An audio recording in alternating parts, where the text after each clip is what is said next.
segment.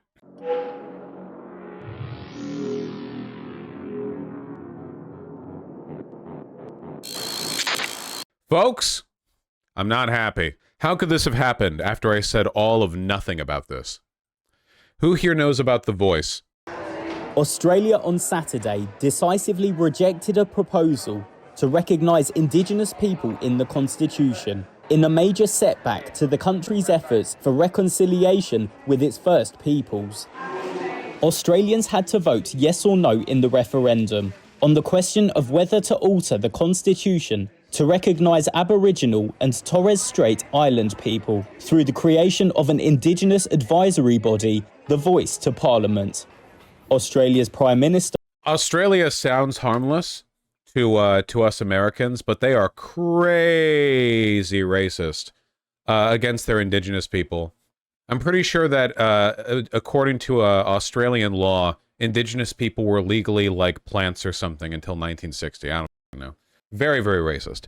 The relationship that Australians have with animals' fauna... Oh, wait, I'm sorry. Some people might have thought that was a joke. Legally, Indigenous people in Australia actually were considered animals up until, like, the 60s. Sorry, wait, I phrased that like it was a joke.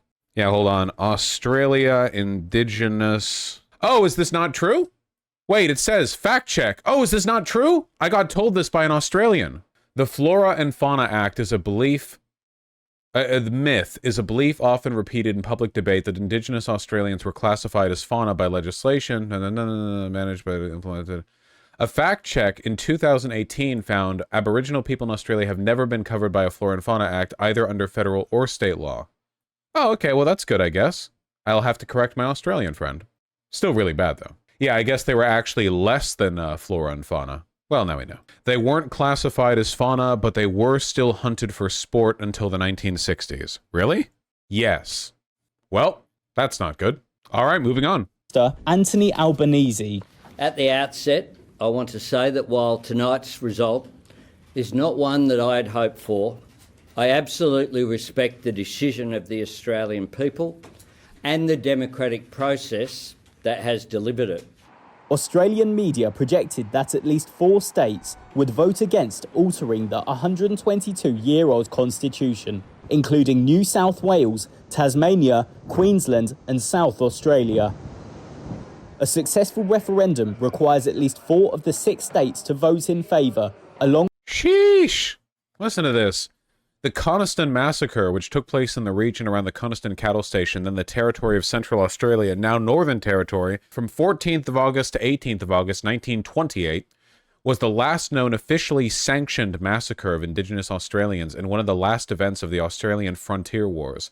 I didn't know the Frontier Wars continued up until, like, past World War I. In a series of punitive expeditions led by Northern Territory Police Constable William George Murray, people of the Walpiri, Anmatiri, and Kaititie groups were killed. The massacre occurred in response to the murder of dingo hunter Frederick Book. Dingo hunter. Real country. Okay. Entirely unserious country. Ridiculous. Also, look at him. He's laying right in front of the light. Along with national majority. Because of Australia's time zones, voting in Western Australia was still underway as it became clear the referendum was lost. Emotions ran high in the Yes campaign camp. Auntie Shirley Lomas is an Indigenous leader. I imagine today most of the visceral voters would have voted no, and that's because of an ingrained and deep-seated fear, and they wouldn't use their intellect to vote yes. Australia's Indigenous citizens, who make up 3.8% of the country's 26 million... What was this referendum for? It basically would have just given an advisory council, so every time the Australian government holds a vote on whether or not to increase didgeridoo protection, they can ask an Indigenous person. It was basically like a large virtue signal, though the resounding no is still pretty disappointing, I feel. Like, a virtue signal in either direction. It's not like it was a super consequential thing, but like, you know. Population have inhabited the land for about 60,000 years, but are not mentioned in the Constitution. They are, by most socio-economic measures, the most disadvantaged people in the country. Many Indigenous people favoured the change, but some said it was a distraction from achieving practical and positive outcomes. I have heard The that. political opposition has criticised the measure, saying it is divisive, would be ineffective, and would slow government decision-making. What is this? New Zealand abandons Labour and shifts to the right as country votes for wholesale change. I love my global shift to the right. New Zealand voters delivered a forceful rejection of the Labour government as a surge in support for the National Party delivered what analysts described as a bloodbath for the government and new right-leaning era for politics in the country. I love how a bad global global economy basically guarantees the rise of the far right, because whenever the economy is doing badly and a left-leaning government is in charge, they're like, we're trying. And then when there's a right-leaning government in charge, like, economy going poorly. No, it's not. Also, it's the Jews. Like literally, it's the same thing everywhere.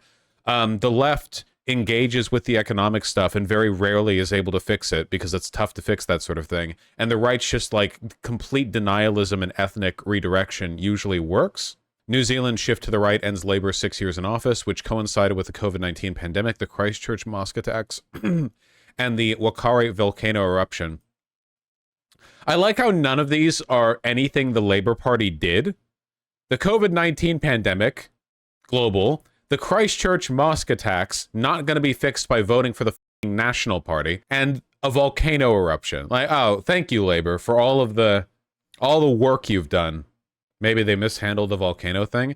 Maybe, but what I'm willing to bet is that they just didn't do as good of a job as they could have.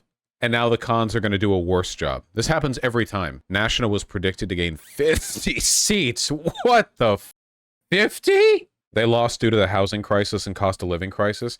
Yeah, I'm sure the National Party is going to do a lot of good work on driving housing costs down. That's just something they're so historically good at. Yeah, living costs. Saw its support dwindle in the face of rising living costs in the COVID pandemic. Luxon, that's the leader of the National Party. Artemy, why do you meow?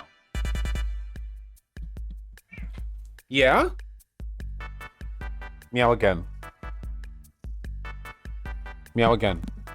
No, he's pushing the mic away. Here. No.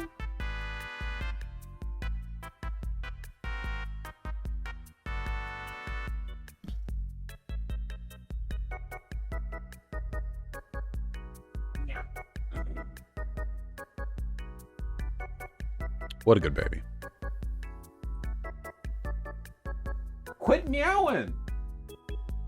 He won't stop meowing. What do you want, little guy? You want food?